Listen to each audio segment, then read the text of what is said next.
జై శ్రీరామ్. శ్రీమాత్రే నమః. శ్రీ గురుభ్యో నమః. 2026 సంవత్సరం ఆగస్టు నెలలో గోచారంలో ఉన్న గ్రహస్థితులు, అలాగే గ్రహస్థితులను అనుసరించి ద్వాదశ రాశుల వాళ్ళకి, ద్వాదశ లగ్నాల వాళ్ళకి ఎలాంటి ఫలితాలు ఉండబోతున్నాయి, గోచారంలో ఏమన్నా విశేష అంశాలు సూచిస్తున్నాయా, గోచారంలో ఉన్న గ్రహగతులు, గ్రహ గమనాలు ద్వాదశ రాశుల వాళ్ళకి ఎలాంటి విశేష అంశాలను ఇస్తున్నాయి, శుభత్వాన్ని ఇస్తున్నాయి, ఇందులో అన్న జాగ్రత్తలు సూచిస్తున్నాయా, ఏమన్నా మార్పులు సూచిస్తున్నాయా, అలాగే గోచర గ్రహస్థితులతో పాటు వాటికి చేసుకోవాల్సిన పరిహారాలతో పాటు మనం అన్ని సహితంగా ఇప్పుడు మాట్లాడుకుందాము. మొదటగా గోచారంలో ఉన్న గ్రహ గమనాలు, గ్రహస్థితులు. మంగళ్ వృషభ రాశిలో సంచారము. మొదటి 2 రోజులు వృషభ రాశిలో సంచారం చేస్తున్న మంగళ్ 3వ తారీఖు నుంచి, ఆగస్టు 3వ తారీఖు నుంచి మిథున రాశిలో మంగళ సంచారం ఉంటుంది. బుధదేవుడు మిథున రాశిలో ఆయన సంచారం 5వ తారీఖు వరకు ఉంటుంది. 6వ తారీఖు నుంచి మిథున రాశిలో నుంచి కర్కాటక రాశిలో బుధదేవుని సంచారం ఉంటుంది. కర్కాటక రాశిలో రవి బుధ గురుల సంచారము, రవి గురుల సంచారము మొదటి నుంచి ఉంది, స్టార్టింగ్ నుంచి. బుధదేవుడు 6వ తారీఖు నుంచి కర్కాటక రాశిలో సంచారం ఉంటుంది. రవి బుధ గురువులు ముగ్గురు కూడా 17వ తారీఖు వరకు కూడా కర్కాటక రాశిలో సంచారం ఉంటుంది. 18వ తారీఖు నుంచి రవి కర్కాటక రాశిలో ఉన్న రవి సింహరాశిలోకి ఆయన సింహరాశిలో పయనం ఉంటుంది. 23వ తారీఖు కర్కాటక రాశిలో ఉన్న బుధ భగవానుడు సింహరాశిలోకి వస్తాడు. కేతుదేవుని సంచారము సింహరాశిలో, శుక్రదేవుని సంచారం, శుక్రాచార్యుల వారి సంచారము కన్యా రాశిలో, కుంభరాశిలో రాహు యొక్క సంచారము, శనీశ్వరుడి సంచారము మీనరాశిలో ఉంది. వక్రించిన శనీశ్వరుడి సంచారము మీనరాశిలో ఉంది. ఇవి గోచారంలో ఉన్న గ్రహస్థితులు. ఈ గోచారంలో ఉన్న గ్రహస్థితులను అనుసరించి ఫలితాలని ఇప్పుడు మనం చూద్దాము. ఫలితాన్ని చూడటానికంటే ముందుగా ఈ మాసంలో గోచారంలో ఉన్న ప్రత్యేక అంశం ఒకటి ఉంది, అది మనం చూద్దాం. కర్కాటక రాశిలో 6వ తారీఖు నుంచి, ఆగస్టు నెల 6వ తారీఖు 2026 6వ తారీఖు నుంచి, ఆగస్టు 6వ తారీఖు నుంచి, అలాగే 2026 ఆగస్టు 17వ తారీఖు వరకు రవి బుధ గురుల సంచారం ఉంటుంది. ఇది చాలా మంచిది. రవి బుధ గురువుల సంచారము కర్కాటక రాశిలో అందరికీ శుభత్వాన్ని సూచిస్తుంది.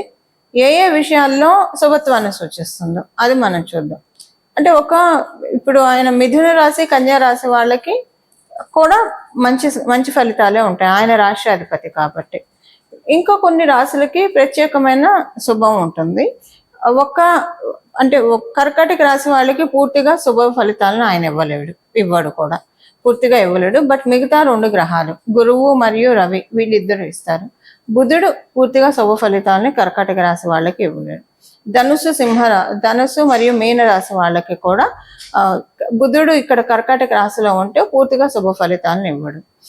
దాంతోపాటు అంతే, ఈ రాశుల వాళ్ళకి పూర్తిగా ఆయన శుభ ఫలితాలను ఇవ్వలేడు.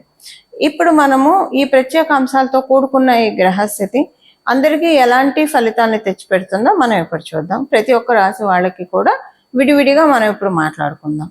మకర రాశి మకర లగ్నంలో పుట్టిన వాళ్ళకి ఈ మాసము మీకు వ్యాపారస్తులు అయితే వ్యాపారం చాలా బాగా జరుగుతుంది, చాలా బాగా అనిపిస్తుంది మీకు. వ్యాపార పరంగా అదృష్టవంతులు మీరు అన్నట్లు మీకు అనిపిస్తుంది, అంత చక్కగా వ్యాపారం సాగుతుంది.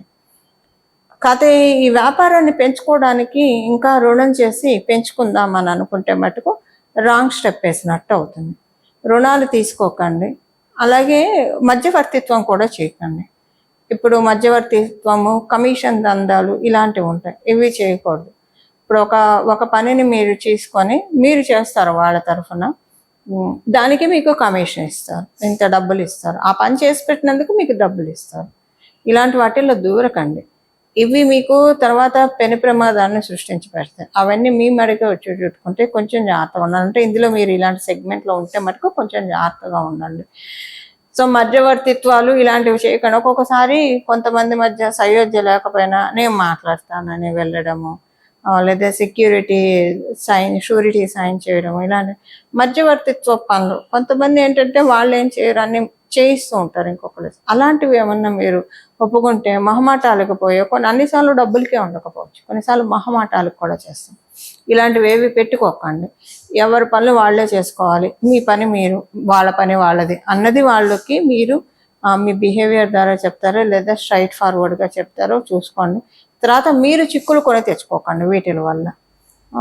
ఇది చేయకుండా ఉంటే మీకు అంతా బాగున్నట్లే. వ్యాపారస్తులకి చెప్పాను ఆల్రెడీ బాగుందని. ఉద్యోగస్తులకి కూడా చాలా చక్కటి సమయం ఇది. మంచి అనుకూలతల్ని ఉద్యోగస్తులు చూస్తారు. ఈ ఒక్క ఉద్యోగస్తులకి ఇప్పుడు నేను వ్యాపారస్తులకి చెప్పినట్లు మధ్యవర్తిత్వం అది చేయకూడదని, ఉద్యోగస్తులకు కూడా ఒక చిన్న కీ పాయింట్ ఉంది. ఈ కీ పాయింట్ ఏంటంటే, మీరు పని చేసే చోట మీరు ఆడైనా మగైనా అక్కడ ఉన్న ఆడవాళ్ళతోటి కొంచెం ఎక్కువగా మాట్లాడకండి. వాళ్ళతోటి కొంచెం చిక్కులు వచ్చే ఛాన్స్ ఉంది. ఇది కేవలంగా ఉద్యోగస్తులకే వర్తిస్తుంది, వ్యాపారస్తులకి ఇది వర్తించదు. సో ఉద్యోగస్తులు అయితే కనుక మీరు పనిచేసే చోట ఆడవాళ్ళతోటి కొంచెం జాగ్రత్తగా ఉండండి. నమ్మి ఏవి షేర్ చేయకండి వాళ్ళకి. వాళ్ళు మిమ్మల్ని అవమానం చేయాలని చూస్తారు. వాళ్ళు మంచి వాళ్ళే కావచ్చేమో, కానీ తెలియకుండానే అవమానం జరుగుతుంది వాళ్ళ వల్ల మీకు. సో వీలైనంత వరకు తక్కువ మాట్లాడండి. ఈ మాసం వరకు ఎక్కువ ఏం షేర్ చేయకండి, కొంచెం తక్కువగా మాట్లాడండి. అప్పుడు ఈ మాసం వరకు జాగ్రత్తగా ఉంటే తర్వాత మాసాల్లో ఎలాంటి ఇబ్బంది ఉండదు. వాళ్ళతో మీరు యథాతథంగా అంతకుముందు ఎలా ఉన్నారో అలానే ఉండొచ్చు. ఇవి ఈ మాసం యొక్క గోచర గ్రహస్థితుల ఫలితాలు మకర రాశి మకర లగ్నాల్లో పుట్టిన వాళ్ళకి. పరిహారం, ఏం పరిహారం చేసుకోవాలి? ఇప్పుడు మనము ఫలితాలు తెలుసుకున్నాము, దీనికి తగ్గట్టు పరిహారాలు ఏం చేసుకోవాలో ఇప్పుడు మనం చూద్దాము. కర్కాటక రాశి మెయిన్గా మనకి ఇప్పుడు పరిహారం చూడాలి.